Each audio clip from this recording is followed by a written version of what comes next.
Wednesday evening, South Carolina Weather Watchers. I am the host for South Carolina Weather, Jesse Peterson, and let's talk about the weather for your Wednesday evening going through your future. Looking at the radar right here, nothing going on for the state of South Carolina right now. It's looking like it's going to be just a pretty calm night. And then as we go through the entire United States, obviously not all could be said for the entire United States. As we move this upward a little bit and go into the winter weather radar, see that we do have some showers pretty much going all the way up into Canada. We do have showers and downpours going to like southern Ohio, southern Indiana, southern Illinois. Even some flooding concerns may be possible for Missouri.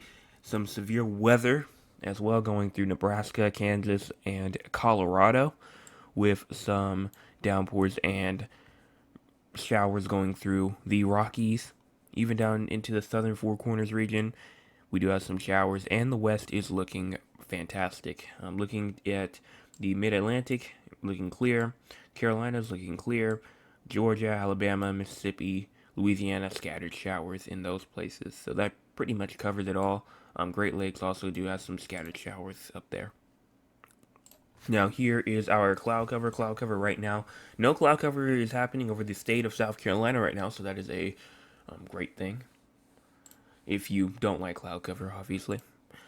Here's cloud cover total percentage going forward through tonight. You can see as we continue to push this forward, you can see that around 6 or 7 hours out from now, the cloud cover does start to take over more through mainly most of South Carolina. Maybe western South Carolina might get a little bit of a break, but not for long as we get into tomorrow morning. We start to see that cloud cover start to cover right back up. And then here's like tomorrow afternoon, more cloud cover will continue to cover it up some more.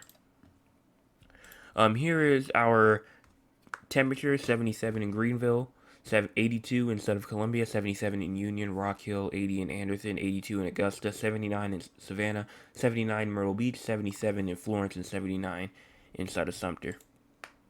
Low temperatures for Wednesday night: 76 in Charleston, 72 in Moncks Corner, 74 in Myrtle Beach, 78 inside of Hilton Head Island, as well as 73 inside of Columbia, 72 Newberry, 72 inside of Lawrence, 73 Greenville, Spartanburg, Rock Hill, 74 in Anderson. As we move forward through the precipitation for the next 24 or so hours, you can see here that pretty much some precipitation could fall inside of the far northwestern portion of South Carolina. Let me move my way down there. You see scene 2. And we're going to look at the models for that. And we will just go over what could potentially happen. Here's the 18Z. And we're actually going to do composite reflectivity, not total precipitation. Going through tonight, though, you can see that we don't really have a chance for any type of showers until we get to around tomorrow. Around 3, 4 o'clock in the morning, a downpour or two could go through South Carolina. And it really, not a lot's really showing. But as you get to around 8 to 9 o'clock tomorrow, which is where it ends off, we do have the chance to see some more showers going through the Simpsonville, Spartanburg, Greenville regions as we go into like 8, 10 o'clock range, maybe even through Lawrence at 11 o'clock p.m. tomorrow night. And then as we get into July the 5th, showers will be possible through like lower South Carolina. Just excess moisture, excess shower energy will go through there. And then as we go into the Storm Prediction Center outlook, you can see here that we do have actually no chance of thunderstorm for tonight, so I'm going to have to change that. And then as we go into tomorrow, obviously a chance of a thunderstorm with those downpours if they get enough energy and they get enough instability to form into a thunderstorm. Obviously that is possible as we go into tomorrow, mainly for the upstate. And then here's excessive rainfall, where we'll just cover the severe weather for parts of Raleigh as well, because at the end it's just I just want to get it out the way real quick. But day 3, here's our marginal risk of severe weather. You can see that just to the north and west of Greenville, South Carolina, day 3, marginal risk. That is on Friday. And then here is Saturday, where again it includes Raleigh, North Carolina. And then also pretty much the entire Midlands and the upstate of South Carolina. You can see that pretty much only a 5% risk for some minor flooding. So you're going to have to watch out for that as you go through your Saturday, and nothing for Sunday. Now let's go and talk about the tropics. Actually, before we talk about the tropics, I do want to get this out the way real quick first, and it has to do with heat index values. Here is the South Carolina forecast set out by the National Weather Service of Columbia, and I just want to show you all this because this can just tell you how hot it's going to get.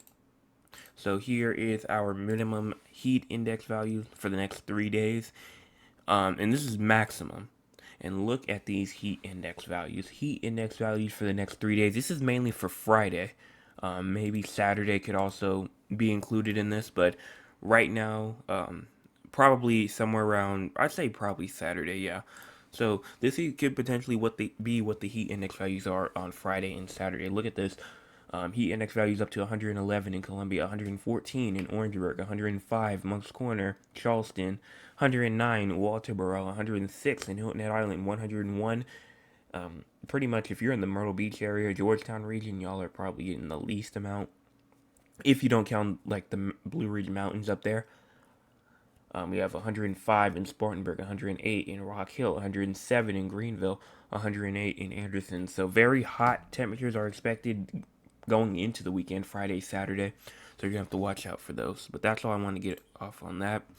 Let's talk about the tropics now. So here is Hurricane Beryl, and moving right now. Right now, let me check out the winds real quick.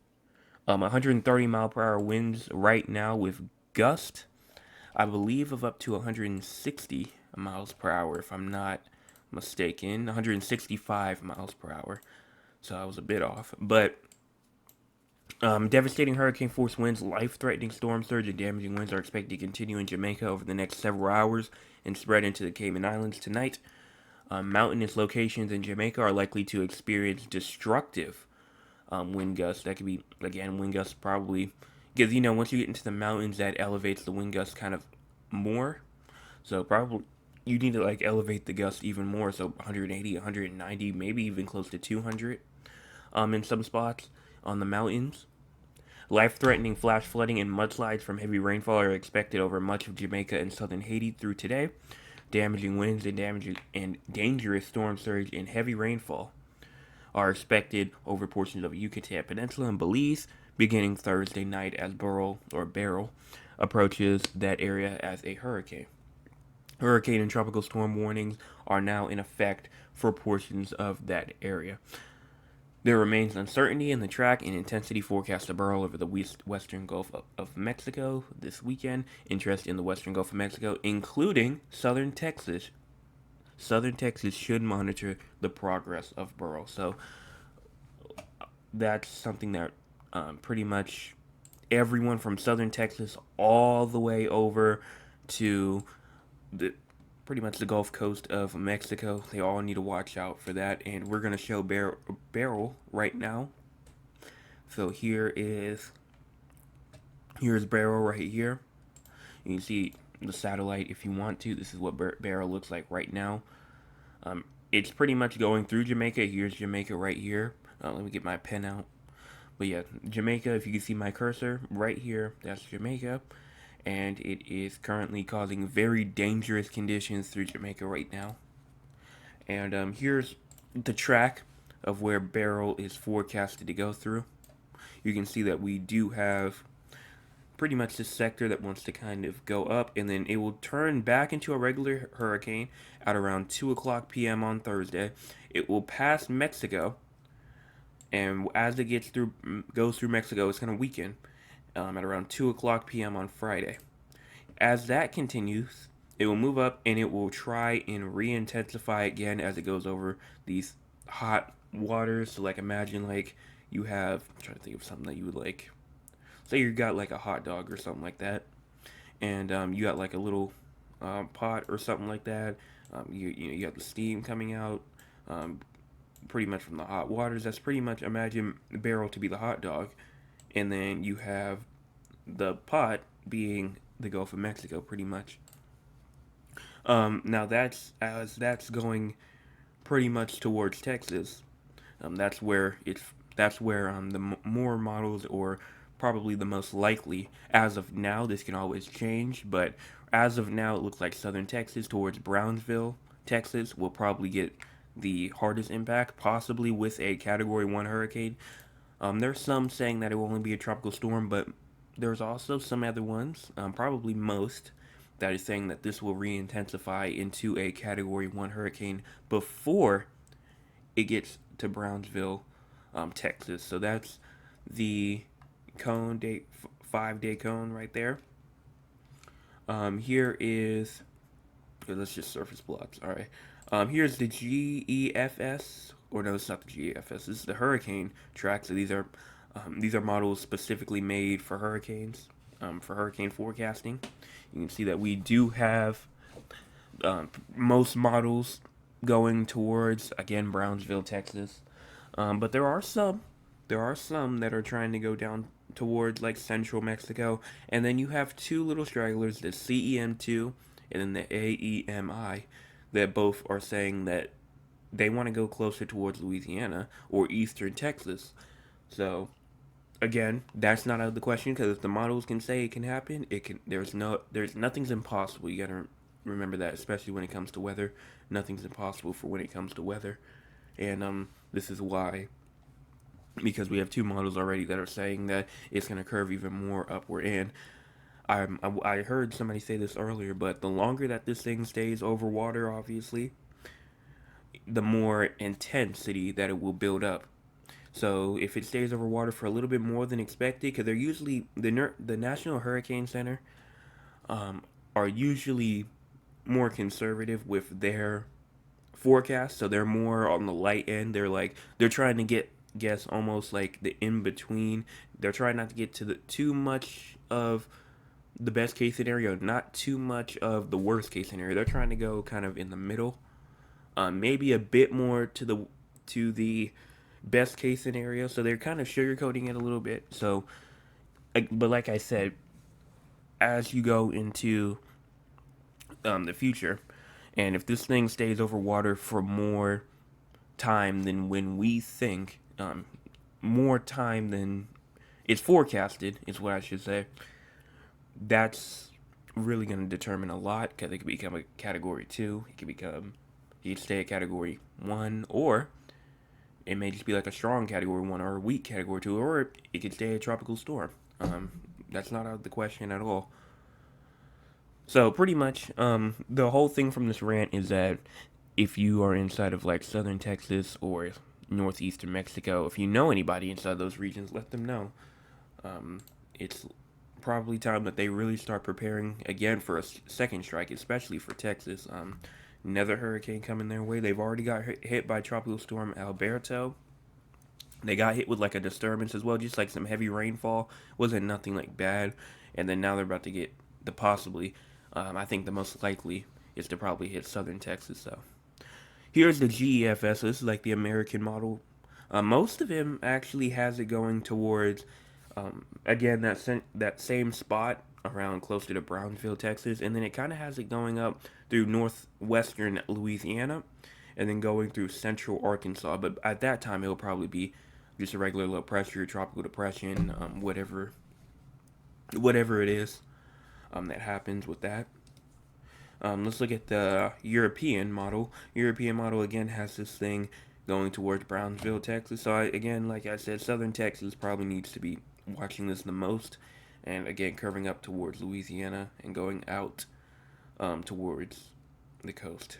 So that's pretty much that. Here's the intensity guide as well. Intensity guide has this thing pretty much dropping down. Most has it dropping down to like to a tropical storm And then some, probably most, but most actually have this thing not even getting past the tropical storm. Most actually has it going towards a decline. They do not think that it will re-intensify enough to get quite to that hurricane status, but you can see some of these models are like right at the cusp. So it could be a very, very high-end tropical storm or very, very low-end hurricane. I think that that's what it's probably going to be. If I was to make an educated guess or just a hypothesis in general. Now let's go and let's talk about Invest 96L.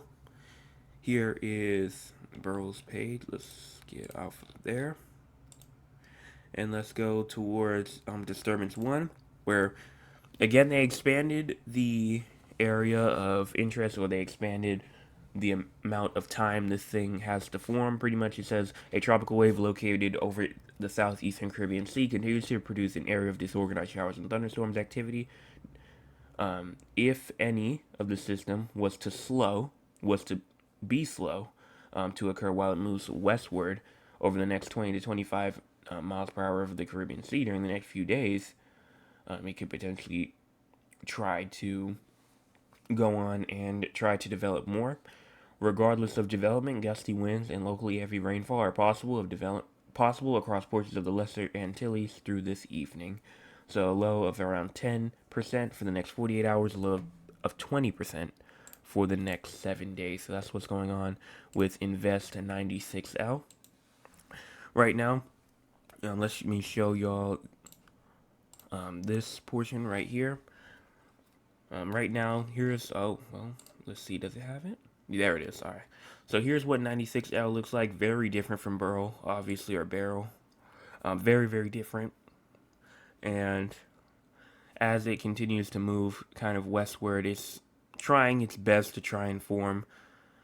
But we'll see what we'll continue to monitor this. Most of the models has this thing. Here's some hurricane models. Most have it kind of dying. Some has it trying to get closer into the Gulf of Mexico. And if it gets into the Gulf of Mexico, that could warrant definitely the more chance of seeing some more development.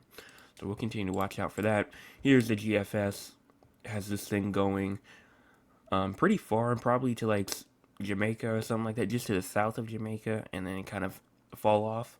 And then here's the European model, which most actually has this thing getting towards Mexico or Yucatan, and it makes it pretty much just to where it almost makes it, but it doesn't. And there's actually some that has this thing maybe becoming a low-end tropical storm, which is why some of the intensity models actually has this thing going into a tropical storm. So this thing could still turn into a tropical storm anytime. It's not impossible.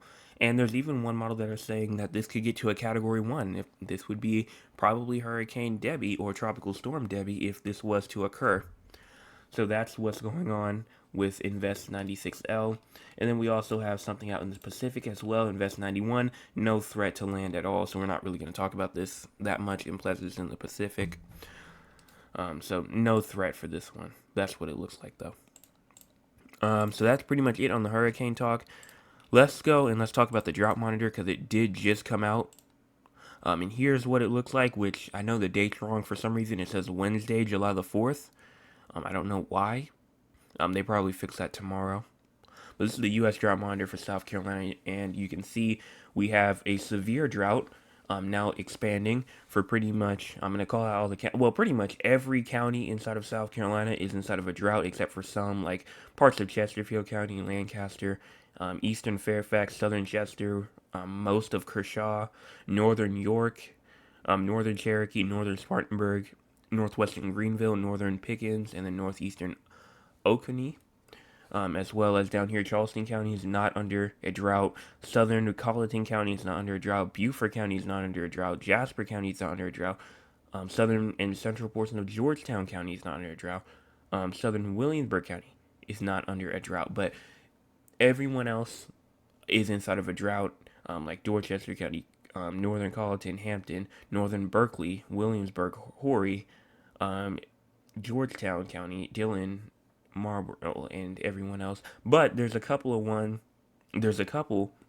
that I actually do want to point out specifically, and that's like very northern Horry County, Marion County, Florence, northern Williamsburg, eastern Clarendon, southern Lee County, and then eastern Sumter counties, as well as Newberry, southeastern Lawrence, southern Union, northern or eastern Saluda, northern Lexington, and northwestern Richland counties, which is now under a D2.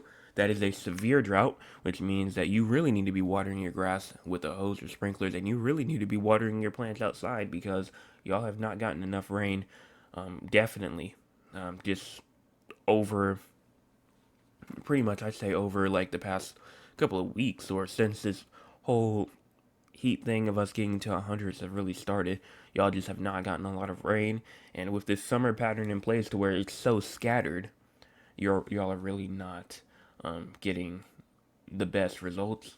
Now, I'm not wishing for a hurricane or a tropical storm or something like that to happen, but I would for sure say that if one of those came, like a tropical storm or a hurricane or something, that would definitely help out. I don't think it would end it completely, but I do think that it would for sure help out. But I think that we all are probably going to get some help though in the future because the GFS is pointing out for some active times ahead.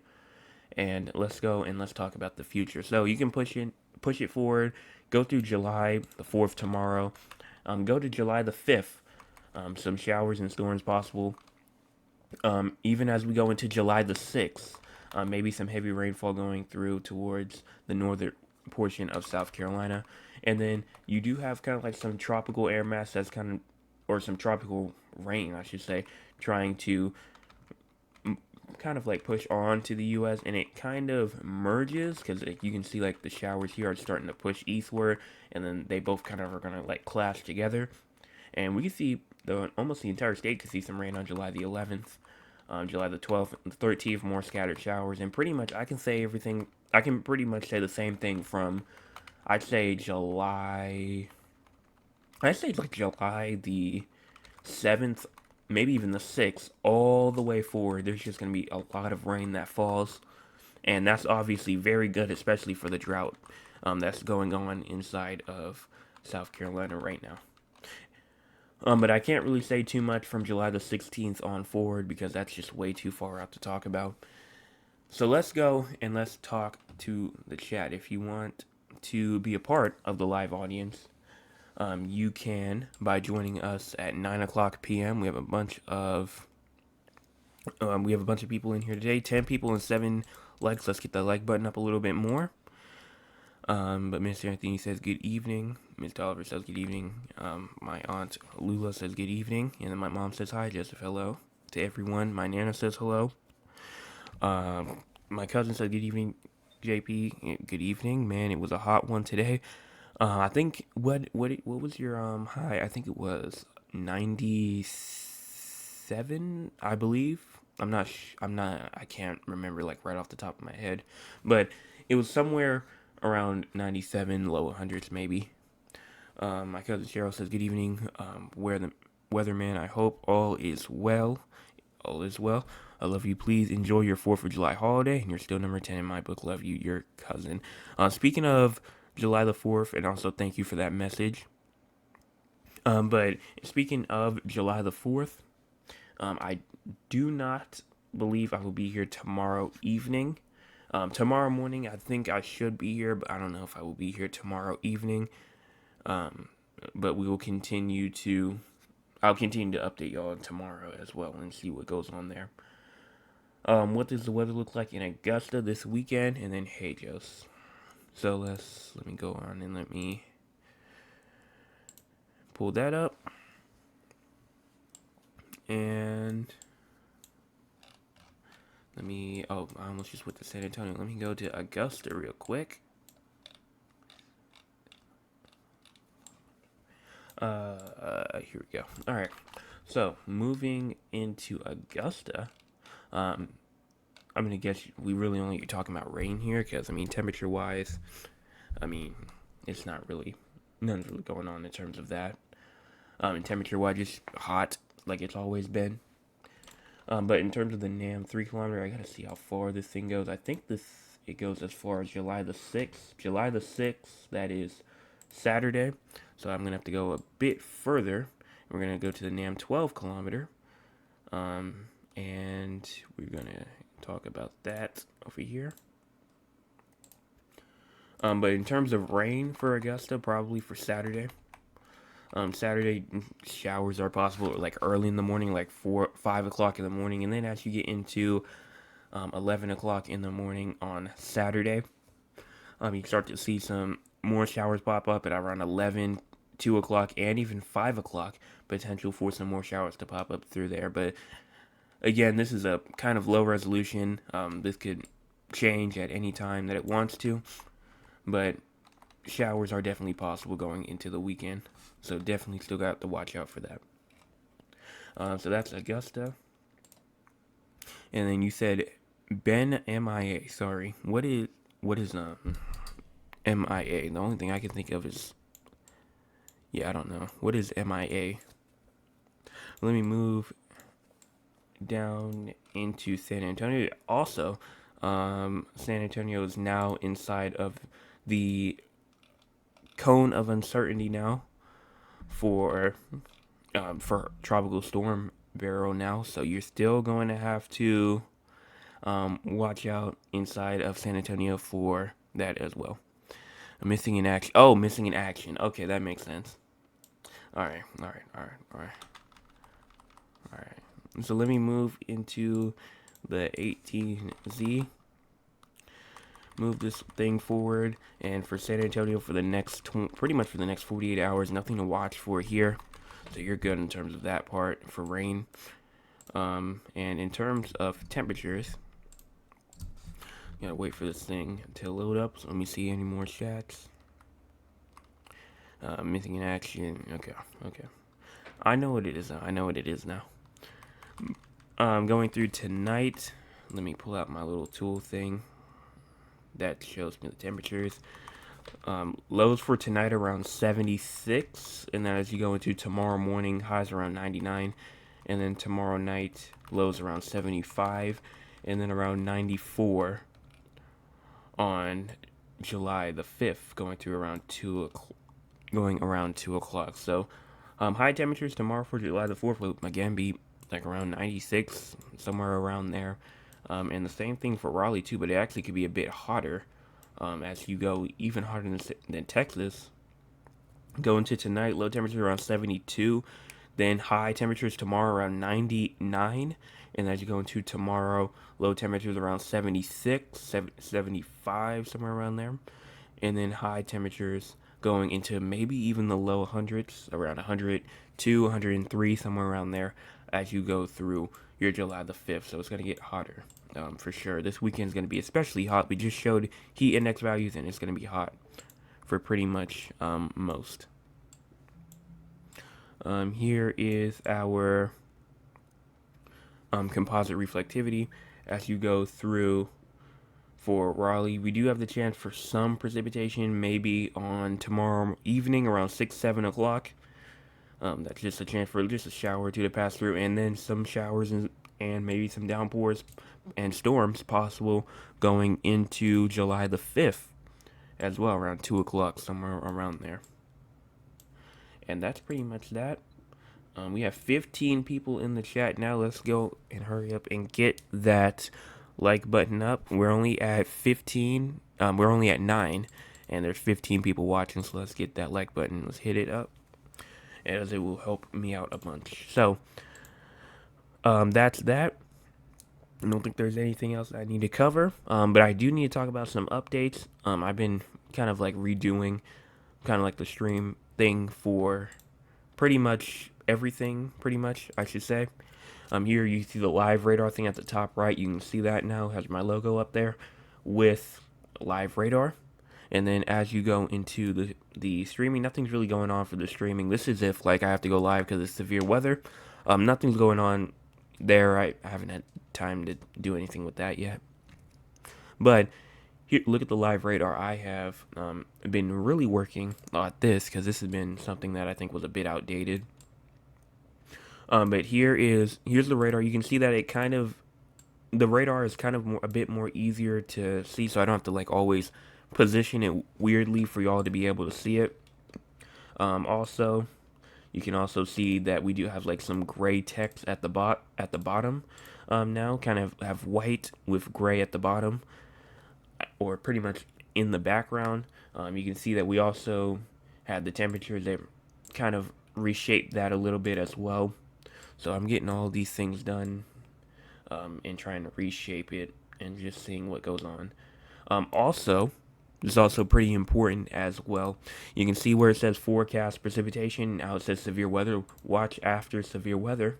We now have the Atlantic tropical cyclone and disturbances map right there, so you can see it, and what's going on there as well. So I've been working at it a lot today, and I think that it's good for right now. Definitely will improve it more, especially some of the other areas that do need some work with it as well. Also, you guys can do the ratings as well for tonight. Rate me on a scale of 1 to 10 on how well I did tonight. Giving out information, not stuttering, not giving out the information easily. How concise was it? How good was the information? That's pretty much all it is. So yeah, that's all that I have. Awesome, Joseph. Thank you for that. And that's all that I have. Leave your suggestions that you guys still have, because I know that, as you know, my mom says, you can't be perfect. So always make sure to give me some more suggestions as we move into pretty much the next couple of weeks, hurricane season, next couple of months as well. Because we're trying to get to 200 subscribers by the end of August the 31st. We're at 141 subscribers right now. Make sure that you guys hit the subscribe button, hit the share button as well, as we move closer to that deadline of August the 31st.